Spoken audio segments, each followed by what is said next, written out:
मैं शैरी संधू सत समुद्रों पार चैनल तो ਅੱਜ ਮੈਂ ਤੁਹਾਨੂੰ ਮਿਲਾਉਣ ਜਾ ਰਹੀ ਹਾਂ ਇੱਕ ਅਜਿਹੀ ਸ਼ਖਸੀਅਤ ਨਾਲ ਜਿਨ੍ਹਾਂ ਦੀ ਸਕੂਲੀ ਪੜ੍ਹਾਈ ਤਾਂ ਚਾਹੇ ਪ੍ਰਾਇਮਰੀ ਵਿੰਗ ਤੱਕ ਹੀ ਸੀਮਿਤ ਰਹੀ, ਪਰ ਜੋ ਉਹਨਾਂ ਦਾ ਗਿਆਨ ਹੈ ਉਹ ਵਿਗਿਆਨ ਨੂੰ ਵੀ ਮਾਤ ਪਾਉਂਦਾ ਹੈ। ਆਓ ਆਪਾਂ ਮਿਲਦੇ ਹਾਂ ਵੈਦ ਮਨਜੀਤ ਸਿੰਘ ਜੀ ਨੂੰ। ਸਤਿ ਸ਼੍ਰੀ ਅਕਾਲ ਜੀ। ਸਤਿ ਸ਼੍ਰੀ ਅਕਾਲ ਜੀ। ਸਤਿ ਸ਼੍ਰੀ ਅਕਾਲ ਸਰ, ਮੈਂ ਤੁਹਾਨੂੰ ਇਹ ਪੁੱਛਣਾ ਚਾਹੁੰਦੀ ਹਾਂ ਕਿ ਜੋ ਆਪਣੀ ਪੰਜਾਬ ਦੀ ਧਰਤੀ ਹੈ ਉਹ ਰਿਸ਼ੀਆਂ ਮੁਨੀਆਂ ਤੇ ਗੁਰੂਆਂ ਪੀਰਾਂ ਦੀ ਧਰਤੀ ਹੈ, ਪਰ ਜੋ ਸਾਡੇ ਪੰਜਾਬ ਦੀ ਨੌਜਵਾਨ ਪੀੜ੍ਹੀ ਹੈ ਉਹ ਦਿਨੋਂ ਦਿਨ ਨਸ਼ੇ ਵਿੱਚ ਧੱਸਦੀ ਜਾ ਰਹੀ ਹੈ। ਇਸ ਦਾ ਕੀ ਕਾਰਨ ਹੈ? ਉਹਦੇ ਕਾਰਨ ਦੋ ਨੇ ਜੀ। ਇੱਕ ਵਰਤਾਰੇ ਚਾਰ ਪ੍ਰਕਾਰ ਦੇ ਹੁੰਦੇ ਆ। ਹਾਂਜੀ। ਸਮਾਜਿਕ ਵਰਤਾਰਾ, ਹਾਂਜੀ, ਪਰਿਵਾਰਕ ਵਰਤਾਰਾ, ਸਮੇਂ ਦਾ ਵਰਤਾਰਾ ਤੇ ਕੁਦਰਤ ਦਾ ਵਰਤਾਰਾ। ਹਾਂਜੀ। ਇਹ ਅਸੀਂ ਇਸ ਕਰਕੇ ਇਹ ਚੀਜ਼ ਦੇ ਫੰਕਸ਼ਨ ਨਹੀਂ ਤੋੜ ਸਕਦੇ ਕਿਉਂਕਿ ਅਸੀਂ ਉਹਨਾਂ ਜਿਹੜੇ ਰਿਸ਼ੀ ਮੁਨੀ ਤੁਸੀਂ ਗੱਲ ਕੀਤੀ ਆ, ਹਾਂਜੀ, ਅਸੀਂ ਉਹਨਾਂ ਦੇ ਪਾਏ ਪੂਰਨ ਜਿਹੜਾ ਇਤਿਹਾਸ ਰਚਿਆ ਅਸੀਂ ਉਹਨਾਂ ਨੂੰ ਟੁੱਟ ਚੁੱਕੇ ਆ। ਉਹ ਟੁੱਟਣ ਦੀ ਵਜ੍ਹਾ ਕਰਕੇ ਸਾਡੀ ਜਿਹੜੀ ਅੰਦਰਲੀ ਪਾਵਰ ਆ, ਹਾਂਜੀ, ਉਹ ਪਾਵਰ ਨਹੀਂ ਚੱਕਦੀ। ਇਸ ਕਰਕੇ ਅਸੀਂ ਜਿਹੜੇ ਉਹ ਮਹਾਨ ਲੋਕ ਹੋਏ ਨੇ, ਹਾਂਜੀ, ਸਾਡੇ, ਹਾਂਜੀ, ਜਿਹੜੇ ਸਾਨੂੰ ਮਾਰਗਦਰਸ਼ਨ ਦੇ ਗਏ ਨੇ, ਅਸੀਂ ਉਹਨਾਂ ਨੂੰ ਭੁੱਲ ਕੇ ਅਸੀਂ ਡੇਰਾਵਾਦ ਜਾ ਵੜੇ। ਕਿਉਂਕਿ ਡੇਰਾਵਾਦ ਜਿਹੜਾ ਹੈਗਾ ਉਸ ਤੋਂ ਪਹਿਲਾਂ ਜਿਹੜੇ ਬਜ਼ੁਰਗ ਹੁੰਦੇ ਸੀ, ਹਾਂਜੀ, ਉਹ ਘਰਾਂ ਦੇ ਵਿੱਚ ਸੱਥਾਂ 'ਚ ਬੈਠ ਕੇ, ਹਾਂਜੀ, ਤਾਂ ਉਹਨਾਂ ਮਹਾਨ ਲੋਕਾਂ ਦੇ ਇਤਿਹਾਸ ਦੀਆਂ ਗੱਲਾਂ ਕਰਦੇ ਸੀ ਤੇ ਪੰਜਾਬੀ ਲੋਕ ਇਤਿਹਾਸ ਨੂੰ ਦੁਹਰਾਉਂਦੇ ਸੀ। ਹੁਣ ਅਸੀਂ ਇਤਿਹਾਸ ਨਾਲ ਟੁੱਟ ਗਏ। ਕੋਈ ਵੀ ਕੌਮ ਆ ਜਿਹੜੀ ਉਹ ਇਤਿਹਾਸ ਨਾਲ ਟੁੱਟ ਜਾਵੇ ਤਾਂ ਫਿਰ ਜਿਹੜਾ ਤੁਸੀਂ ਸਵਾਲ ਕੀਤਾ ਉਹ ਇਹੀ ਕੁਝ ਹੁੰਦਾ ਹੈ। ਅੱਜ ਦੇ ਰਿਸ਼ਤਿਆਂ ਵਿੱਚ ਪਹਿਲਾਂ ਵਰਗਾ ਮੋਹ ਪਿਆਰ ਨਹੀਂ ਰਿਹਾ, ਉਹਦਾ ਕੀ ਕਾਰਨ ਹੈ? ਉਹਦਾ ਕਾਰਨ ਇਹ ਆ ਜੀ, ਗੁਰਬਾਣੀ ਦਾ ਪ੍ਰਮਾਣ ਆ, ਹਾਂਜੀ, ਕਰਮ ਧਰਮ ਪਖੰਡ ਜੋ ਦੀਸੇ ਤਿੰਨ ਜਮ ਜਗਾਤੀਏ ਲੂਟੇ। ਵੀ ਜਿਹੜੇ ਸਾਡੇ ਉਪਦੇਸ਼ਕ ਨੇ, ਹਾਂਜੀ, ਜਿਹੜੇ ਸਾਨੂੰ ਉਹ ਗਿਆਨ ਦਿੰਦੇ ਨੇ, ਉਹ ਸਿਰਫ ਗੁਰਬਾਣੀ ਕਹਿੰਦੀ ਆ ਸਭੋ ਪਸਾਰਾ ਲੋਭ ਦਾ ਵੱਧ ਘੱਟ ਕੇ ਹੀ ਨਾ ਜਾਏ। ਬਈ ਉਹਨਾਂ ਦੇ ਵਿੱਚ ਇੱਕ ਲੋਭ ਛੁਪਿਆ ਹੋਇਆ ਜਿਹਨੂੰ ਗੁਰਬਾਣੀ ਕਹਿੰਦੇ ਨੇ ਤਿੰਮਰ ਕਹਿੰਦੇ ਨੇ ਮੋਤੀਆਬਿੰਦ ਨੂੰ। ਜਦੋਂ ਸਾਡੇ ਜਿਹੜੇ ਉਪਦੇਸ਼ਕ ਨੇ ਉਹਨਾਂ ਦੇ ਅੱਖਾਂ ਦੇ ਵਿੱਚ ਲੋਭ ਰੂਪੀ ਤਿੰਮਰ ਮੋਤੀਆਬਿੰਦ ਆ ਜਾਂਦਾ ਤਾਂ ਫਿਰ ਉਹ ਗੱਲਾਂ ਕਰਨਗੇ ਜਿਹੜੀਆਂ ਕਿ ਇਤਿਹਾਸ ਨਾਲ ਤਰੋੜ ਮੋੜ ਕੇ ਕਰਨਗੇ, ਜਿਹੜੀਆਂ ਕਿ ਸਾਡੇ ਜਿਹੜੇ ਸੁਣਨ ਵਾਲੇ ਬੰਦੇ ਹੁੰਦੇ ਆ ਉਹਨਾਂ ਦੇ ਪੱਲੇ ਕੁਝ ਵੀ ਨਹੀਂ ਪੈਂਦਾ ਹੈਗਾ ਕਿ ਉਹ ਚੀਜ਼ ਨੂੰ ਪਾਵਰ ਚੱਕ ਸਕਣ। ਸੋ ਇਹਦਾ ਕਾਰਨ ਇਹ ਆ ਵੀ ਜਿਹੜਾ ਧਰਮ ਹੁੰਦਾ ਇਹ ਚਾਰ ਪ੍ਰਕਾਰ ਦਾ ਹੁੰਦਾ। ਪਹਿਲਾ ਧਰਮ ਹੁੰਦਾ ਬ੍ਰਹਮਚਾਰੀ ਆ, ਨੌਜਵਾਨ ਪੀੜ੍ਹੀ ਹੈ ਨਹੀਂ। ਦੂਜਾ ਧਰਮ ਹੁੰਦਾ ਗ੍ਰਹਿਸਥ ਧਰਮ, ਜਦੋਂ ਸਾਡਾ ਵਿਆਹ ਹੁੰਦਾ। ਸੰਧੂ ਜੀ ਤੁਹਾਡੇ ਵਾਸਤੇ ਮੈਂ ਕਿਹਾ ਗਿਆਨ ਦੀ ਗੱਲ ਦੱਸ ਦੇਵਾਂ ਵੀ ਜਿਹੜੀ ਸਾਡੀਆਂ ਲਾਵਾਂ ਹੁੰਦੀਆਂ ਨੇ ਉਹਦਾ 80 ਕਰੋੜ ਚੋਂ ਇੱਕ ਨੂੰ ਪਤਾ ਹੁੰਦਾ ਵੀ ਇਹਦਾ ਮਤਲਬ ਕੀ ਬਣਦਾ। ਗੁਰੂ ਨਾਨਕ ਦੇ ਘਰ ਨੇ, ਕਬੀਰ ਜੀ ਨੇ, ਭੀਸ਼ਮ ਪਿਤਾਮਾ ਨੇ, ਨਬੀ ਰਸੂਲ ਅੱਲਾ ਨੇ, ਇਹਨਾਂ ਨੇ ਗ੍ਰਹਿਸਥ ਧਰਮ ਵੱਡਾ ਮੰਨਿਆ। ਹੁਣ ਅਸੀਂ ਇੱਕ ਗੱਲ ਕਹਿ ਦਿੰਦੇ ਆ ਸਾਡਾ ਗੁਰੂ ਨਾਨਕ ਵੱਡਾ, ਸਾਡਾ ਗੁਰੂ ਗ੍ਰੰਥ ਸਾਹਿਬ ਵੱਡਾ। ਜਦੋਂ ਕਿ ਅਸੀਂ 200 ਬੰਦੇ 'ਚ ਪੱਲਾ ਫੜ ਕੇ ਘਰ ਆ ਕੇ ਉਸ ਔਰਤ ਨੂੰ ਜਿਹੜਾ ਗ੍ਰਹਿਸਥ ਮਾਰਗ ਆ ਉਹ ਵੱਡਾ ਨਹੀਂ ਕਰਦੇ ਤੇ ਫਿਰ ਜਿਹੜੀ ਅਸੀਂ ਕਹਿ ਦਿੰਦੇ ਆ ਸਾਡਾ ਗੁਰੂ ਨਾਨਕ ਤੇ ਗੁਰੂ ਗ੍ਰੰਥ ਵੱਡਾ, ਉਹ ਨਹੀਂ ਵੱਡਾ ਰਹਿ ਗਿਆ। ਇਸ ਕਰਕੇ ਮੇਰੇ ਮਿੱਤਰੋ, ਮੇਰੇ ਦਰਸ਼ਕੋ, ਰੱਬ ਕੋਈ ਡਾਂਗ ਨਹੀਂ ਮਾਰਦਾ ਹੁੰਦਾ, ਇਨਸਾਨੀ ਸੁੱਖ ਖਤਮ ਕਰ ਦਿੰਦਾ, ਜਿਹਨੂੰ ਅਸੀਂ ਕਹਿੰਦੇ ਆ ਭਟਕਣਾ, ਜਿਵੇਂ ਅੱਜ ਕੱਲ੍ਹ ਸਾਰਾ ਪੰਜਾਬ ਭਟਕਿਆ ਫਿਰਦਾ। ਸੋ ਮੇਰੀ ਬੇਨਤੀ ਆ ਵੀ ਜਦੋਂ ਵੀ ਤੁਹਾਡੇ ਗ੍ਰਹਿਸਥ ਮਾਰਗ ਤੁਸੀਂ ਸ਼ੁਰੂ ਕਰਨਾ, ਇਹ 2 ਨੰਬਰ ਆ। ਤੀਜਾ ਹੁੰਦਾ ਬਾਨਪ੍ਰਸਤੀ। ਬਨਾਸਪਤੀ ਇੱਕ ਸੰਸਕ੍ਰਿਤ ਦਾ ਸ਼ਬਦ ਆ ਜਿਹਦਾ ਮਤਲਬ ਹੁੰਦਾ ਤੁਹਾਡੇ ਬੱਚੇ ਪੈਦਾ ਹੋਣੇ ਬੰਦ ਹੋ ਗਏ, ਹੁਣ ਤੁਸੀਂ ਇਹਨਾਂ ਦੇ ਭਵਿੱਖ ਬਾਰੇ ਤੇ ਵਧੀਆ ਤਾਲੀਮ ਬਾਰੇ ਸੋਚੋ। ਉਹ ਤੁਸੀਂ ਤਾਂ ਸੋਚ ਸਕਦੇ ਹੋ ਅੱਜ ਤੁਹਾਡੇ 'ਚ ਕੋਈ ਔਗਣ ਨਹੀਂ ਹੈ। ਗੁਰੂ ਨਾਨਕ ਦੇਵ ਜੀ ਕਹਿੰਦੇ ਆ, ਗੁਰੂ ਨਾਨਕ ਦੇਵ ਜੀ ਇਸ ਬਾਰੇ ਇਹ ਗੱਲ ਕਹਿੰਦੇ ਆ ਵੀ ਜਦੋਂ ਤੁਹਾਡੇ 'ਚ ਹਉਮੈ ਆਉਂਦੀ ਆ, ਜੋ ਤੁਸੀਂ ਇਹ ਗੱਲ ਕਹਿੰਦੇ ਹੋ, ਘਰ ਦਾ ਜਿਹੜਾ ਮੁਖੀ ਇਹ ਗੱਲ ਕਹਿ ਦਿੰਦਾ ਵੀ ਜਦੋਂ ਮੈਂ ਮਰ ਗਿਆ ਤੁਸੀਂ ਭੁੱਖੇ ਮਰੋਗੇ। ਹਾਂਜੀ। ਉਹਨੂੰ ਮੈਂ ਇਹ ਗੱਲ ਕਹਿਣੀ ਚਾਹੁੰਦਾ, ਜਿਹੜੇ ਜਾਣੀ ਕਿ ਮਾਪੇ ਆਪਣੇ ਬੱਚਿਆਂ ਨੂੰ ਇਹ ਗੱਲ ਕਹਿੰਦੇ ਆ, ਮੈਂ ਉਹਨਾਂ ਨੂੰ ਇਹ ਗੱਲ ਕਹਿਣੀ ਚਾਹੁੰਦਾ ਵੀ ਜੇਕਰ ਤੁਹਾਡੇ ਜਿਹਨਾਂ ਨੂੰ ਤੁਸੀਂ ਇਹ ਗੱਲ ਕਹਿ ਰਹੇ ਹੋ ਮੇਰੇ ਜੰਮਣ ਤੋਂ ਬਾਅਦ ਤੁਸੀਂ ਮੇਰੇ ਮਰਨ ਤੋਂ ਬਾਅਦ ਭੁੱਖੇ ਮਰੋਗੇ, ਕਾਸ਼ ਇਹਦਾ ਜੰਮਣ ਤੁਸੀਂ ਉਹ ਪਹਿਲਾਂ ਮਰ ਜਾਂਦੇ ਵੀ ਰੋਟੀ ਨਹੀਂ ਸੀ ਮਿਲਣੀ ਉਹਨੂੰ। ਇਹ ਕੀ ਹੈ? ਇੱਕ ਹਉਮੈ ਦਾ ਵਾਚਕ ਆ ਗਿਆ ਵੀ ਪਰਮੇਸ਼ਰ ਸਭ ਨੂੰ ਰੋਟੀ ਦੇ ਕੇ ਤੋਰਦਾ। 84 ਲੱਖ ਜੂਨ ਨੂੰ 42 ਲੱਖ ਨੂੰ ਰੋਟੀ ਰਾਤ ਨੂੰ ਮਿਲਦੀ ਆ, 42 ਲੱਖ ਨੂੰ ਰੋਟੀ ਦਿਨੇ ਮਿਲਦੀ ਆ। ਇਹ ਜਿਹੜਾ ਹਉਮੈ ਵਾਚਕ ਸ਼ਬਦ ਆ ਉਹਦੇ ਨਾਲ ਕੀ ਹੁੰਦਾ, ਜਿਹੜੇ ਸਾਡੇ ਬੱਚੇ ਆ ਜਾਣੀ ਕਿ ਪਹਿਲਾਂ ਮੁੰਡੇ ਨੇ ਚਾਹੇ ਕੁੜੀਆਂ ਨੇ, ਉਹ ਗੁਲਾਬ ਦਾ ਫੁੱਲ ਆ। ਜਿਹੜਾ ਗੁਲਾਬ ਦਾ ਫੁੱਲ ਆ ਬੂਟਾ ਵੱਧਦਾ, ਉਹਦੇ ਨਾਲ ਕੰਡੇ ਵੀ ਨਾਲ ਦੀ ਨਾਲ ਚਲੇ ਜਾਂਦੇ ਆ। ਫਿਰ ਜਦੋਂ ਜਾਣ ਕੇ ਬਜ਼ੁਰਗ ਹੁੰਦਾ ਉਧਰੋਂ ਬੱਚਾ ਜਵਾਨ ਹੋ ਜਾਂਦਾ, ਫੁੱਲ ਲੱਗਿਆ ਹੁੰਦਾ ਜਵਾਨੀ ਦਾ। ਫਿਰ ਜਿਹੜਾ ਬਜ਼ੁਰਗ ਲੋੜੇ ਜਿਹੜੇ ਬੋਲ ਬੋਲੇ ਹੁੰਦੇ ਨੇ, ਹਾਂਜੀ ਵੀ ਉਹ ਜਦੋਂ ਫੁੱਲ ਨੂੰ ਹੱਥ ਲਾਉਂਦਾ ਤਾਂ ਜਿਹੜੇ ਉਹ ਬੋਲ ਨਫ਼ਰ ਦੇ ਬੀਜ ਬੀਜੇ ਹੋਏ ਨੇ, ਫਿਰ ਉਹਦੇ ਉਹ ਕੰਡਾ ਲੱਗਦਾ। ਇਸ ਕਰਕੇ ਗੁਰੂ ਜੀ ਕਹਿੰਦੇ ਨੇ ਐਸਾ ਕਿ ਬੋਲਣ ਬੋਲੀ ਹੈ ਜਿਸ ਤਰ੍ਹਾਂ ਹੋਵੇ ਪਿਆਰ। ਵੀ ਤੁਸੀਂ ਕਦੇ ਵੀ ਇਹ ਨਾ ਸਮਝੋ ਵੀ ਤੁਸੀਂ ਉਹਦੇ ਪਿਓ ਜਾਂ ਤੁਹਾਡਾ ਉਹ ਪੁੱਤ ਆ, ਕਿਉਂਕਿ ਗੁਰਬਾਣੀ ਕਹਿੰਦੀ ਆ ਪਹਿਲੇ ਪਿਆਰ ਲੱਗਾ ਥਣ ਦੁੱਧ, ਦੂਜਾ ਮਾਈ ਬਾਪ ਕੀ ਸੁੱਧ। ਆਪਾਂ ਨੂੰ ਤਾਂ 18 ਮਹੀਨਿਆਂ ਬਾਅਦ ਪਤਾ ਕਰਦਾ ਕੌਣ ਚੱਕੀ ਫਿਰਦਾ। ਇਹਦਾ ਮਤਲਬ ਅਸੀਂ ਸੁਪਨੇ 'ਚ, ਜਿਹੜੇ ਸੁਪਨੇ ਆ ਉਹ 3 ਪ੍ਰਕਾਰ ਦੇ ਹੁੰਦੇ ਆ। ਪਹਿਲਾ ਸੁਪਨਾ, ਮੇਰੇ ਦਰਸ਼ਕ ਜਿਹੜੀ ਤੁਸੀਂ ਮੇਰੀ ਗੱਲ ਸੁਣ ਰਹੇ ਹੋ, ਇਹਨੂੰ ਕਹਿੰਦੇ ਨੇ ਜਾਗੇ ਹੋਏ ਅਸੀਂ। ਇੱਕ ਸੁਪਨਾ ਸੌਣ ਤੋਂ ਬਾਅਦ ਸ਼ੁਰੂ ਹੁੰਦਾ ਉਹਨੂੰ ਕਹਿੰਦੇ ਨੇ ਸੁਪਨ ਸਪੁੱਤਰ। ਜਦੋਂ ਅਸੀਂ ਰਾਤ ਵਾਲੇ ਸੁਪਨੇ 'ਚ ਹੁੰਦੇ ਆ ਸਾਨੂੰ ਦਿਨ ਵਾਲਾ ਝੂਠਾ ਲੱਗਦਾ, ਜਦੋਂ ਦਿਨ ਵਾਲੇ ਸੁਪਨੇ 'ਚ ਹੁੰਦੇ ਆ ਸਾਨੂੰ ਰਾਤ ਵਾਲਾ ਝੂਠਾ ਲੱਗਦਾ। ਜਿਸ ਤਰ੍ਹਾਂ ਅਸੀਂ ਰਾਤ ਵਾਲੇ ਸੁਪਨੇ ਬੇਵਸ ਆ, ਦਿਨ ਵਾਲੇ ਸੁਪਨੇ ਬੇਵਸ ਹੀ ਆ। ਇਹਨਾਂ ਸੁਪਨਿਆਂ ਕੱਢਣ ਵਾਸਤੇ ਬਾਣੀ ਹਾਕਾ ਮਾਰਦੀ ਆ, ਵੇਦ ਕੂਕਾ ਮਾਰਦੇ ਨੇ, ਪਰ ਉਹਨਾਂ ਨੂੰ ਛੱਡ ਕੇ ਅਸੀਂ ਡੇਰਾਵਾਦ ਦੀਆਂ ਉਹ ਗੱਲਾਂ 'ਚ ਆ ਗਏ ਜਿਹੜਾ ਸਾਰਾ ਕੁਝ ਝੂਠ ਹੈ। ਇਸ ਕਰਕੇ ਇਹ ਸੰਸਾਰ ਨੂੰ ਕੋਈ ਰਾਹ ਨਹੀਂ ਮਿਲਦਾ। ਕਿ ਤੀਜਾ ਸੁਪਨਾ ਉਹ ਹੁੰਦਾ, ਮੰਨ ਲਓ ਵੀ ਸਾਡਾ ਕੋਈ ਬੰਦਾ, ਮੇਰੀ ਮਾਤਾ 92 ਸਾਲ ਦੀ ਹੋ ਕੇ ਮਰ ਗਈ, ਕੋਈ 20 ਸਾਲ ਦਾ ਹੋ ਕੇ ਮਰ ਗਿਆ, ਕੋਈ 40 ਸਾਲ ਦਾ ਹੋ ਗਿਆ, ਮਤਲਬ ਵੀ ਉਹ 40 ਸਾਲ ਸੁਪਨਾ ਚੱਲ ਗਿਆ, ਉਹ ਤੋਂ ਬਾਅਦ ਖਤਮ ਹੋ ਗਿਆ। ਸੋ ਇਸ ਕਰਕੇ ਦਰਸ਼ਕ ਵੀਰੋ, ਮੈਂ ਇਹ ਨਹੀਂ ਕਹਿੰਦਾ ਕਿ ਮੈਂ ਬਹੁਤ ਵੱਡਾ ਵਿਦਵਾਨ ਆ, ਪਰ ਫਿਰ ਵੀ ਜਿੰਨੀ ਕੁ ਮੇਰੀ ਮੱਤ ਆ ਮੈਂ ਉਨੀ ਗੱਲ ਕਹਿ ਰਿਹਾ ਵੀ ਜਿਹੜੀ ਮੈਂ ਗੱਲ ਕਹਿਣਾ ਬਈ ਜਵਾਨੀ ਦਾ ਸਾਂਭਣਾ।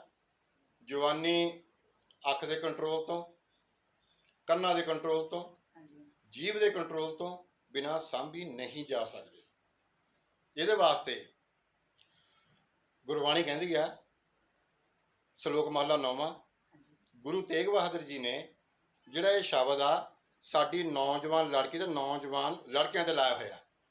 ਘਰ ਕੀ ਨਾਰ ਬਹੁਤ ਹਿਤ ਜਾਸਿਓ, ਸਦਾ ਰਹਿਤ ਸੰਗ ਲਾਗੀ, ਜਬ ਹੀ ਹੰਸ ਤਜੀਏ ਕਾਇਆ, ਪ੍ਰੇਤ ਪ੍ਰੇਤ ਕਰ ਭਾਗੀ। ਸਾਡੇ ਜਿਹੜੇ ਵਿਦਵਾਨ ਲੋਕ ਨੇ ਉਹ ਕਹਿੰਦੇ ਨੇ ਵੀ ਜਦੋਂ ਬੰਦਾ ਮਰ ਜਾਂਦਾ ਤੀਵੀਂ ਛੱਡ ਕੇ ਭੱਜ ਜਾਂਦੀ ਆ, ਬੋਲੋ ਭਾਈ ਵਾਹਿਗੁਰੂ। ਇਹ ਆਮ ਕਰਕੇ ਜਦੋਂ ਮਰਗ ਦਾ ਭੋਗ ਪੈਂਦਾ ਉਸ ਮੌਕੇ ਬੋਲ ਦਿੰਦੇ ਆ। ਮੰਨ ਲਓ ਵੀ ਮੈਂ ਔਰਤ ਆ, ਉਧਰੋਂ ਭਾਈ ਜੀ ਉਹ ਸ਼ਬਦ ਬੋਲ ਰਿਹਾ, ਮੰਨ ਲਓ ਮੇਰਾ ਘਰ ਵਾਲਾ ਮਰ ਗਿਆ ਤੇ ਉਹ ਕਹਿ ਰਿਹਾ ਵੀ ਜਦੋਂ ਬੰਦਾ ਮਰ ਗਿਆ ਤੀਵੀਂ ਛੱਡ ਕੇ ਭੱਜ ਜਾਂਦੀ ਆ। ਜੇਕਰ ਆਪਾਂ ਉਹਦੀ ਗੱਲ ਨੂੰ ਸੱਚ ਮੰਨ ਲਈਏ, ਕ੍ਰਾਂਤੀਕਾਰੀ ਇੱਕ ਰੂਸੀ ਸ਼ਬਦ ਆ ਜਿਹਦਾ ਮਤਲਬ ਹੁੰਦਾ ਉਹ ਗੱਲ ਲਈ ਕਸਵੱਟੀ ਤੇ ਪੂਰੀ ਉਤਰਦੀ ਆ। ਵੀ ਜੇ ਆਪਾਂ ਉਹਦੀ ਗੱਲ ਨੂੰ ਸੱਚ ਮੰਨ ਲਈਏ ਉਸ ਵਿਦਵਾਨ ਦੀ ਨੂੰ ਵੀ ਬੰਦਾ ਮਰ ਗਿਆ ਤੀਵੀਂ ਛੱਡ ਕੇ ਭੱਜ ਗਈ, ਮੈਂ ਸਵਾਲ ਕਰਦਾ ਵੀ ਜੇ ਤੀਵੀਂ ਮਰ ਗਈ ਬੰਦਾ ਕਿਹੜਾ ਜਾ ਕੇ ਚਿਖੇ ਦੇ ਨਾਲ ਪੈ ਗਿਆ, ਵੀ ਤੇ ਚੱਲੂਗੀ ਨਾਲ ਤੇਰੇ, ਟਿਕਟਾਂ 2 ਲੈ ਲਈ, ਠੀਕ ਹੈ ਕਿ ਨਹੀਂ। ਉਹਦਾ ਮਤਲਬ ਇਹ ਹੋ ਗਿਆ ਮੇਰੇ ਦਰਸ਼ਕ ਵੀਰੋ, ਜੇ ਸਾਡੀ ਅੱਖ 'ਚ ਫਰਕ ਆ ਉਸ ਬਣਾਉਣ ਵਾਲੀ ਅੱਖ 'ਚ ਕੋਈ ਫਰਕ ਨਹੀਂ ਹੈਗਾ। ਗੁਰੂ ਨਾਨਕ ਦੇ ਘਰ 'ਚ ਕੋਈ ਫਰਕ ਨਹੀਂ ਹੈਗਾ। ਇਹ ਜਿਹੜਾ ਸ਼ਬਦ ਬੋਲਿਆ ਘਰ ਕੀ ਨਾਰ, ਇਹਦਾ ਮਤਲਬ ਵਿਗਿਆਨ ਦੱਸਦਾ ਵੀ ਵਿਗਿਆਨ ਕੀ ਕਹਿੰਦਾ, ਕਿਉਂ ਵਿਗਿਆਨ ਤਾਂ ਰੱਬ ਨੂੰ ਮੰਨਦਾ ਹੀ ਨਹੀਂ। ਜਿਹੜੀ ਬਾਣੀ ਆ ਉਹ ਵਿਗਿਆਨਕ ਸੱਚ ਆ। ਹੁਣ ਮੇਰੇ ਦਰਸ਼ਕ ਵੀਰੋ ਸੋਚੋ ਵੀ ਵਿਗਿਆਨ ਇਹ ਸ਼ਬਦ ਬਾਰੇ ਕੀ ਕਹਿ ਰਿਹਾ। ਜਿਹੜਾ ਇਹ ਸ਼ਬਦ ਆ ਧੰਨ ਧੰਨ ਸ੍ਰੀ ਗੁਰੂ ਤੇਗ ਬਹਾਦਰ ਜੀ ਸ਼ਲੋਕ ਮਹਲਾ 9ਵਾਂ 'ਚ ਦਿੰਦੇ ਆ, ਘਰ ਕੀ ਨਾਰ, ਘਰ ਸਾਡਾ ਸਰੀਰ ਆ, ਨਾਰੇ 'ਚ ਆਤਮਾ ਬੈਠੀ ਆ, ਬਹੁਤ ਹਿਤ ਜਾਸਿਓ। ਜਦੋਂ ਇਹ ਸਰੀਰ 17 ਸਾਲ ਦੀ ਉਮਰ 'ਚ ਹੁੰਦਾ ਤਾਂ ਸਾਡੀ ਆਤਮਾ ਇਹਨੂੰ ਬਹੁਤ ਸਮਝਾਉਂਦੀ ਆ ਵੀ ਭਾਈ ਇਹ ਮਨੁੱਖਾ ਜੀਵਨ ਬਾਰ-ਬਾਰ ਤਾਂ ਮਿਲਣਾ ਹੈ ਨਹੀਂ, ਬਈ ਇਹ ਸੰਸਾਰ ਸਮੁੰਦਰ ਆ, ਜੇ ਤੂੰ ਵਿੱਚ ਗਿਰ ਗਿਆ ਮੁੜ ਕੇ ਤੋਂ ਨਿਕਲਿਆ ਨਹੀਂ ਜਾਣਾ। ਇਸ ਕਰਕੇ ਉਹ ਸਮਝਾਉਂਦੀ ਬਹੁਤ ਆ। ਸਦਾ ਰਹਿਤ ਸੰਗ ਲਾਗੀ, ਸਾਡੀ ਆਤਮਾ ਸਾਡੇ ਮਨ ਦਿਮਾਗ ਬੁੱਧੀ ਸਰੀਰ ਨਾਲ ਸਦਾ ਉਹਨਾਂ ਨਾਲ ਐਕਟਿਵ ਰਹਿੰਦੀ ਆ। ਬਹੁਤ ਹਿਤ ਜਾਸਿਓ, ਜਬ ਹੀ ਹੰਸ ਤਜੀਏ ਕਾਇਆ। ਮੇਰੇ ਦਰਸ਼ਕ ਵੀਰੋ, ਜਿਹੜਾ ਤਜੀ ਆ ਇਹ ਸੰਸਕ੍ਰਿਤ ਦਾ ਸ਼ਬਦ ਆ। ਤਜੀ ਹੰਕਾਰ ਨੂੰ ਵੀ ਕਹਿੰਦੇ ਆ, ਤਜੀ ਘੋੜੇ ਨੂੰ ਵੀ ਕਹਿ ਦਿੰਦੇ ਆ। ਜਦੋਂ ਇਹ 17 ਸਾਲ ਦੀ ਉਮਰ 'ਚ ਹਉਮੈ 'ਚ ਆਉਂਦਾ, ਇਹ 'ਚ ਵਿਕਾਰ ਪੈਦਾ ਹੁੰਦੇ ਆ। ਉਸ ਮੌਕੇ ਪ੍ਰੇਤ ਕਰ ਭਾਗੀ, ਇਹ ਸਾਡੀ ਜਿਹੜੀ ਆਤਮਾ ਉਹ ਫਿਰ ਪਰੇ ਹੋ ਕੇ ਬਹਿ ਜਾਂਦੀ ਆ। ਪ੍ਰੇਤ ਨੂੰ ਕੋਈ ਸੰਗੇ ਨਹੀਂ ਲੱਗੇ ਹੁੰਦੇ। ਪ੍ਰੇਤ ਦਾ ਕੰਮ ਹੁੰਦਾ ਖਰਾਬ ਕਰਨਾ, ਕੋਠੇ ਚੜਾ ਕੇ ਪੌੜੀ ਚੱਕ ਦੇਣੀ ਤੇ ਜਾਲੀ ਬੀਜ ਲਵਾ ਕੇ ਨੌਜਵਾਨਾਂ ਨੂੰ ਜਾ ਕੇ ਉੱਥੇ ਬਾਹਰ ਫਸਾ ਦੇਣਾ, ਜੇਲ੍ਹਾਂ 'ਚ ਫਸਾ ਦੇਣਾ ਤੇ ਝੂਠੇ ਕੇਸ ਪਾ ਕੇ ਜੇਲ੍ਹਾਂ 'ਚ ਫਸਾ ਦੇਣਾ ਸੋ ਮੇਰੇ ਦਰਸ਼ਕ ਵੀਰੋ, ਇਹ ਜਿਹੜੀ ਬਾਣੀ ਆ ਇਹ ਨੌਜਵਾਨ ਲੜਕੇ ਤੇ ਲੜਕੀ ਨੂੰ ਸਮਝਾਉਣ ਵਾਸਤੇ ਲਾਈ ਹੋਈ ਆ। ਮੇਰੀ ਬੇਨਤੀ ਆ ਕਿ ਤੁਸੀਂ ਇਸ ਨੂੰ ਲਾਗੂ ਕਰੋ ਕਿ ਤੁਹਾਤੋਂ ਕਦੇ ਵੀ ਕੋਈ ਗਲਤੀ ਨਾ ਹੋ ਜਾਵੇ। ਜੋ ਆਪਣੇ ਦੇਸ਼ ਦੇ ਕਿਸਾਨ ਔਰ ਮਜ਼ਦੂਰ ਨੇ, ਇੰਨੀ ਮਿਹਨਤ ਕਰਨ ਦੇ ਬਾਵਜੂਦ ਵੀ ਕਿਤੇ ਨਾ ਕਿਤੇ ਉਹ ਗਰੀਬੀ ਨਾਲ ਜੂਝ ਰਹੇ ਨੇ, ਤੇ ਜੋ ਸਾਡੇ ਦੇਸ਼ ਦੇ ਨੇਤਾ ਨੇ ਉਹ ਦਿਨੋਂ ਦਿਨ ਅਮੀਰ ਹੁੰਦੇ ਜਾ ਰਹੇ ਨੇ। ਇਸ ਵਿਸ਼ੇ 'ਚ ਤੁਸੀਂ ਆਪਣੇ ਵਿਚਾਰ ਸਾਡੇ ਨਾਲ ਸਾਂਝੇ ਕਰੋ। ਇਹਦੇ ਵਿੱਚ ਐਂ ਗੱਲ ਆ ਜੀ, ਮੈਂ ਆਪਣੇ ਜਿਹੜੀ ਨੌਜਵਾਨ ਪੀੜ੍ਹੀ ਆ ਉਹਨਾਂ ਨੂੰ ਮੈਂ ਇਹ ਗੱਲ ਕਹਿ ਦਿੰਦਾ, ਜਾਣਕਾਰੀ ਦੇਣਾ ਚਾਹੁੰਦਾ ਵੀ ਸਾਡੇ ਦੇਸ਼ ਦੇ ਵਿੱਚ ਸਰਮਾਏਦਾਰੀ ਤੇ ਜ਼ਗੀਰਦਾਰੀ ਸਿਸਟਮ ਲਾਗੂ ਆ। ਜ਼ਗੀਰਦਾਰ ਉਹਨੂੰ ਕਹਿੰਦੇ ਹੁੰਦੇ ਆ ਜਿਹਦੇ ਕੋਲ ਜ਼ਮੀਨ ਜ਼ਿਆਦਾ ਆ, ਉਹਦਾ ਕੰਮ ਹੁੰਦਾ ਧੱਕਾ ਕਰਨਾ। ਇਹ ਮਿਸਾਲ ਤੋਂ ਬਾਦਲਾਂ ਬਾਰੇ ਕਹਿ ਸਕਦੇ ਆਪਾਂ। ਉਹਦੇ ਬਾਰੇ ਕੈਪਟਨ ਜਾਂ ਕੇਂਦਰ ਸਰਕਾਰ ਆ ਜਿਹੜੀ, ਉਹਦੇ ਵਿੱਚ ਸਰਮਾਏਦਾਰੀ ਲਾਗੂ ਆ। ਸਰਮਾਏਦਾਰ ਦਾ ਹੁੰਦਾ ਪੈਸੇ ਨੂੰ ਦੱਬ ਲੈਣਾ। ਮੈਂ ਆਪਣੇ ਜਿੰਨੇ ਵੀ ਇਹ ਲੋਕ ਨੇ ਜਿਹੜੇ ਮੁਜ਼ਾਹਰਾ ਕਰਦੇ ਨੇ ਜਾਂ ਆਪਣੇ ਰੈਲੀਆਂ ਜਾਂਦੇ ਨੇ, ਉਹਨਾਂ ਨੂੰ ਮੈਂ ਜਾਣਕਾਰੀ ਦੇਣੀ ਚਾਹੁੰਦਾ ਵੀ ਜਿਸ ਮੌਕੇ ਬਾਦਲਾਂ ਦਾ ਰਾਜ ਹੁੰਦਾ ਉਸ ਮੌਕੇ ਕੈਪਟਨ ਉਹ ਲੋਕਾਂ 'ਚ ਬੈਠਾ ਹੁੰਦਾ, ਲੋਕ ਉਹੀ ਨਾਅਰੇ ਲਾਉਂਦੇ ਹੁੰਦੇ ਨੇ। ਜਦੋਂ ਫਿਰ ਕੈਪਟਨ ਦਾ ਰਾਜ ਹੁੰਦਾ ਉਹੀ ਲੋਕ ਜਾ ਕੇ ਫਿਰ ਉਹ ਲੋਕਾਂ 'ਚ ਉਹੀ ਬੈਠੇ ਹੁੰਦੇ ਨੇ, ਬਾਦ ਕੇ ਬੈਠੇ ਹੁੰਦੇ ਨੇ। ਠੀਕ ਹੈ ਕਿ ਨਹੀਂ? ਮੈਂ ਇਹਨਾਂ ਨੌਜਵਾਨਾਂ ਨੂੰ ਪਤਾ ਕਹਿਣਾ ਚਾਹੁੰਦਾ ਵੀ ਜੇ ਤੁਹਾਡੇ ਮਨ ਦੇ ਵਿੱਚ ਆਵੇ ਫਿਰ ਸਾਨੂੰ ਕੀ ਕਰਨਾ ਚਾਹੀਦਾ। ਤੁਹਾਨੂੰ ਇਹ ਕਰਨਾ ਚਾਹੀਦਾ, ਤੁਸੀਂ ਸ਼ਹੀਦ ਭਗਤ ਸਿੰਘ ਦਾ ਇਨਕਲਾਬੀ ਫਲਸਫਾ ਪੜ੍ਹੋ। ਉਹਦੇ ਵਿੱਚੋਂ ਸਾਰਾ ਕੁਝ ਦੱਸਦੇ ਨੇ ਵੀ ਤੁਸੀਂ ਇਹਨਾਂ ਲੋਕਾਂ ਨੂੰ ਪਛਾਣਨਾ ਕਿਵੇਂ ਹੈ। ਜੇਕਰ ਮੰਨ ਲਓ ਵੀ ਤੁਸੀਂ ਇਹਨਾਂ ਲੋਕਾਂ ਨੂੰ ਵੀ ਉਹੀ ਲੋਕ, ਇੱਕ ਫਿਲਮ ਚੱਲਦੀ ਆ, ਨਾਇਕ ਉਹੀ ਨੇ, ਸਿਰਫ ਫਿਲਮਾਂ ਨਾਂ ਬਦਲ ਜਾਂਦਾ, ਮੰਗਾ ਵੀ ਉਹੀ ਨੇ, ਸਭ ਕੁਝ ਉਹੀ ਆ, ਕੁੱਟਮਾਰ ਵੀ ਉਹੀ ਆ, ਚਾਹੇ ਉਹ ਮਟਕਾ ਚੌਂਕ, ਚਾਹੇ ਬਠਿੰਡੇ ਆਪਣੀਆਂ ਧੀਆਂ ਭੈਣਾਂ ਲੱਤਾਂ ਬਾਹਾਂ ਤੋੜ ਦੇਣ, ਉਹ ਵੀ ਤੋੜਦੇ ਸੀ, ਉਹ ਵੀ ਤੋੜਦੇ ਸੀ। ਫਰਕ ਸਿਰਫ ਇੰਨਾ ਕਾ ਬਈ ਫਿਲਮ ਉਹੀ ਆ, ਸਿਰਫ ਜਿਹੜੇ ਇਹਨਾਂ ਦਾ ਹੀਰੋ ਨੇ ਉਹਨਾਂ ਦਾ ਕੰਮ ਕਰਨ ਦਾ ਕੰਮ ਬਦਲ ਜਾਂਦਾ। ਮੈਂ ਇਹਨਾਂ ਲੋਕਾਂ ਨੂੰ ਇਹ ਗੱਲ ਕਹਿਣੀ ਚਾਹੁੰਦਾ ਵੀ ਪਹਿਲਾਂ ਤੁਸੀਂ ਸ਼ਹੀਦ ਭਗਤ ਸਿੰਘ ਦਾ ਲੇਖ ਪੜ੍ਹੋ, ਮੈਂ ਨਾਸਤਕ ਕਿਉਂ ਹਾਂ। ਅਗਰ ਤੁਸੀਂ ਇਹ ਪੜ੍ਹ ਲਓਗੇ ਤਾਂ ਤੁਹਾਨੂੰ ਇੱਕ ਗੱਲ ਦਾ ਪਤਾ ਲੱਗ ਜਾਊਗਾ ਵੀ ਜਿਹੜਾ ਇਹ ਸੰਸਾਰ ਆ ਇਹ ਰੱਬ ਨੂੰ ਮੰਨਣੋਂ ਕਿਉਂ ਨਹੀਂ ਹਟਦਾ। ਆਪਾਂ ਕਹਿ ਦਿੰਦੇ ਕਿਸੇ ਨੂੰ ਵੀ ਅਸੀਂ ਤੁਸੀਂ ਰੱਬ ਨੂੰ ਮੰਨਿਆ ਨਾ ਕਰੋ, ਉਹ ਕਹਿੰਦੇ ਯਾਰ ਪਾਗਲ ਆ ਇਹ ਵੀ ਸਾਨੂੰ ਇਹ ਗੱਲ ਕਹਿੰਦਾ ਰੱਬ ਨੂੰ ਮੰਨਿਆ ਨਾ ਕਰੋ। ਇਹਦਾ ਇੱਕ ਸਪਸ਼ਟ ਸ਼ਬਦ ਇਹ ਆ, ਇੱਕ ਤੁਸੀਂ ਸੀਸਾ ਉਹ ਉੱਥੇ ਰੱਖੋ ਜਿੱਥੇ ਅੱਧੀ ਧੁੱਪ ਅੱਧੀ ਛਾਵਾਂ ਹੋਵੇ। ਉੱਥੇ ਇੱਕ ਚਿੜੀ ਆਊਗੀ, ਉਹ ਠੁੰਗਾ ਮਾਰੂਗੀ, ਜਿੰਨਾ ਮਰਜ਼ੀ ਤੁਸੀਂ ਉਡਾਈ ਚੱਲੋ, ਉਹ ਠੁੰਗਾ ਮਾਰ ਮਾਰ ਕੇ ਉਹਦਾ ਲੋਹ ਉੱਥੇ ਨਾ ਮਰ ਜਾਣਾ ਉਹਨੇ। ਉਹ ਠੁੰਗਾ ਕਿਉਂ ਮਾਰਦੀ ਆ ਸੰਧੂ ਜੀ, ਉਹਨੂੰ ਸੀਸੇ ਦੇ 20 ਪਾਸੇ ਦਾ ਨਹੀਂ ਪਤਾ। ਇਸ ਕਰਕੇ ਜਿਹੜਾ ਸੰਸਾਰ ਆ ਇਹਨੂੰ ਰੱਬ ਦੇ 20 ਪਾਸੇ ਦਾ ਨਹੀਂ ਪਤਾ। ਮੰਨ ਲਓ ਵੀ ਤੁਸੀਂ ਕਿਤੇ ਪਹੁੰਚੇ ਹੋਏ ਬਾਬਾ ਜੀ ਤੋਂ ਨਾਮਦਾਨ ਲੈ ਰਿਹਾ, ਤੁਸੀਂ ਉਹਨੂੰ ਪੁੱਛੋ ਵੀ ਇਹ ਕਦੋਂ ਚੱਲੂਗਾ, ਉਹ ਕਹੂਗਾ ਮਰਨ ਤੋਂ ਬਾਅਦ ਚੱਲੂਗਾ। ਉਹਨੂੰ ਪਤਾ ਵੀ ਨਾ ਕਢਾ ਕੇ ਮੁੜ ਕੇ ਲਾਂਭਾ ਦੇਣਾ ਸਾਨੂੰ। ਸੋ ਮੈਂ ਆਪਣੇ ਦਰਸ਼ਕ ਵੀਰਾਂ ਨੂੰ ਬੇਨਤੀ ਕਰਦਾ, ਹੱਥ ਜੋੜ ਕੇ ਕਰਦਾ, ਸ਼ਾਇਦ ਹੋ ਸਕਦਾ ਮਿਹਨਤ ਵੀ ਕਰ ਲਵਾਂ, ਬਈ ਤੁਸੀਂ ਰੱਬ ਨੂੰ ਕਦੇ ਨਾ ਮੰਨੋ। ਜੇਕਰ ਸੰਧੂ ਜੀ ਤੁਸੀਂ ਮੈਨੂੰ ਸਵਾਲ ਕਰੋ ਵੀ ਕੀ ਰੱਬ ਨੂੰ ਮੰਨਣਾ ਚਾਹੀਦਾ, ਮੈਂ ਕਹਾਂਗਾ ਮੈਂ ਨਹੀਂ ਮੰਨਣਾ ਚਾਹੀਦਾ। ਤੁਸੀਂ ਮੈਨੂੰ ਕਿਉਂ ਕਹੋਗੇ ਵੀ ਸਾਰੇ ਸੰਸਾਰ ਦਾ ਜ਼ੋਰ ਲੱਗਿਆ ਪਿਆ, ਰਾਧਾ ਸਵਾਮੀਆਂ ਦਾ, ਸੱਚੇ ਸੌਦੇ ਵਾਲਿਆਂ ਦਾ, ਅੰਮ੍ਰਿਤਧਾਰੀਆਂ ਦਾ, ਚਰਕ ਵਾਲਿਆਂ ਦਾ ਤੇ ਆਪਣਾ ਚਰਚ ਵਾਲਿਆਂ ਦਾ, ਮੁਸਲਮਾਨ ਜੋ ਲੈ ਤੁਸੀਂ ਰੱਬ ਨੂੰ ਮੰਨਿਆ ਕਰੋ। ਜਿਹੜੀ ਕ੍ਰਿਸ਼ਨ ਭਗਵਾਨ ਗੀਤਾ 'ਚ ਕਹਿੰਦੇ ਆ, ਜਿਹੜੇ ਭੀਸ਼ਮ ਪਿਤਾਮਾ ਸਾਖ ਯੋਗ ਤੇ ਬ੍ਰਹਮ ਯੋਗ 'ਚ ਕਹਿੰਦੇ ਆ, ਧਰਮ ਮੋਕਸ਼ ਕਹਿੰਦੇ ਆ, ਜਿਹੜੇ ਗੁਰੂ ਨਾਨਕ ਦੇਵ ਜੀ ਕਹਿੰਦੇ ਆ, ਉਹ ਕਹਿੰਦੇ ਆ ਵੀ ਜੋ ਤੁਸੀਂ ਆਪਣੀ ਮਾਂ ਦੇ 2.5 ਮਹੀਨੇ ਅੰਦਰ ਸੀ ਗਰਭ ਦੇ ਵਿੱਚ, ਉਸ ਮੌਕੇ ਜੇ ਉਹ ਰੱਬ ਮੰਨਿਆ ਤਾਂ ਤੁਸੀਂ ਹਿੱਲਣ ਲੱਗੇ, ਤੁਹਾਡੇ ਤੇ ਮਿਹਰਬਾਨ ਹੋ ਗਿਆ। ਅਗਰ ਉਹ ਨਾ ਹੁੰਦਾ ਫਿਰ ਤੁਹਾਨੂੰ ਡਾਕਟਰਾਂ ਜਾਂ ਮੇਰੇ ਵਰਗੇ ਵੈਦਾਂ ਨੇ ਕਹਿਣਾ ਭਾਈ ਤੁਹਾਡਾ ਬੱਚਾ ਖਰਾਬ ਹੋ ਗਿਆ, ਕਿਉਂਕਿ ਉਹ ਮੰਨਿਆ ਨਹੀਂ। ਜਿਹੜੀ ਚੀਜ਼ ਪਹਿਲਾਂ ਹੀ ਮੰਨੀ ਹੋਈ ਆ ਉਹਨੂੰ ਆਪਾਂ ਕੀ ਮਨਾਉਣਾ? ਉਹਨੂੰ ਤਾਂ ਫਿਰ ਅਸੀਂ ਇਹ ਮਨਾਉਣਾ, ਸਾਹਿਬ ਗੁਰੂ ਗ੍ਰੰਥ ਸਾਹਿਬ ਸ਼ਬਦ ਆ ਰਿਹਾ, ਧਰਤੀ ਦੇਗ ਮਿਲੇ ਇੱਕ ਵੇਰਾ। ਦੇਗ ਮਨਾ ਹੁੰਦਾ ਪ੍ਰਸ਼ਾਦ। ਜਿਹੜੀ ਧਰਤੀ ਆਪਾਂ ਨੂੰ ਇਹ ਇਨਸਾਨੀ ਰੂਪ ਦੇ ਵਿੱਚ ਪਰਮੇਸ਼ਰ ਨੇ ਇੱਕ ਸਵਰਗ ਰੂਪ ਧਰਤੀ ਦਿੱਤੀ ਹੋਈ ਆ, ਵੀ ਹੁਣ ਉਹਨੂੰ ਮੰਨੇ ਉਹਨੂੰ ਮਨਾਉਣ ਦੀ ਲੋੜ ਨਹੀਂ। ਹੁਣ ਤਾਂ ਆਪਾਂ ਉਹਨਾਂ ਨੂੰ ਵਧੀਆ ਇਨਸਾਨ ਬਣ ਕੇ ਦਿਖਾਉਣ ਦੀ ਲੋੜ ਆ, ਵੀ ਜੇ ਸਾਨੂੰ ਤੂੰ ਇਨਸਾਨ ਬਣਾਇਆ ਤਾਂ ਤੈਨੂੰ ਅਸੀਂ ਵੀ ਵਧੀਆ ਬਣ ਕੇ ਦਿਖਾਉਂਦੇ ਆ। ਅਸੀਂ ਵਧੀਆ ਕਿਉਂ ਨਹੀਂ ਬਣਦੇ? ਕਿਉਂਕਿ ਇਹ ਵਿੱਚ ਸਾਡਾ ਜਿਹੜੇ ਉਪਦੇਸ਼ਕ ਨੇ ਉਹਨਾਂ ਦਾ ਕਸੂਰ ਆ, ਕਿਉਂਕਿ ਸਾਨੂੰ ਉਹ ਗਿਆਨ ਨਹੀਂ ਦਿੰਦੇ ਜਿਹਦੇ ਨਾਲ ਸਾਡਾ ਘਰ ਤੇ ਸਵਰਗ ਬਣ ਜਾਵੇ। ਜਿਵੇਂ ਕਿ ਮੰਨ ਲਓ ਸਾਡੇ ਕੋਲ ਇੱਕ ਪਹੁੰਚੇ ਹੋਏ ਬਾਬਾ ਜੀ ਦਾ ਚੇਲਾ ਆਇਆ, ਉਹਨੂੰ ਜਲੰਧਰ ਦੇ ਬੰਦੇ ਨੇ ਦੱਸਿਆ ਸੀਗਾ ਵੀ ਜਿਹੜਾ ਵੈਦ ਮਨਜੀਤ ਸਿੰਘ ਕਟਾਣੀ ਵਾਲੇ ਨੇ ਵੀ ਗਿਆਨ ਤਾਂ ਹੈਗਾ ਬਹੁਤ, ਪਰ ਉਹ ਰੱਬ ਨੂੰ ਨਹੀਂ ਮੰਨਦਾ।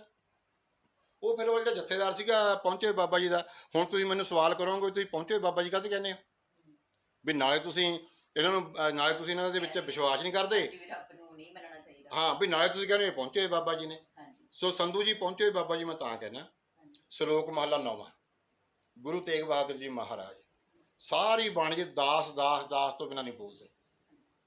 ਗੁਰੂ ਗ੍ਰੰਥ ਸਾਹਿਬ ਵਿੱਚ ਗੁਰੂ ਨਾਨਕ ਦੇਵ ਜੀ ਬੇਸ਼ਟਾ ਕੇ ਕੀੜੇ ਤੱਕ ਕਹਿ ਗਏ, ਕਹੋ ਨਾਨਕ ਵਿਚਾਰਾ, ਕਹੋ ਨਾਨਕ ਵਿਚਾਰਾ, ਕਹੋ ਨਾਨਕ ਵਿਚਾਰਾ।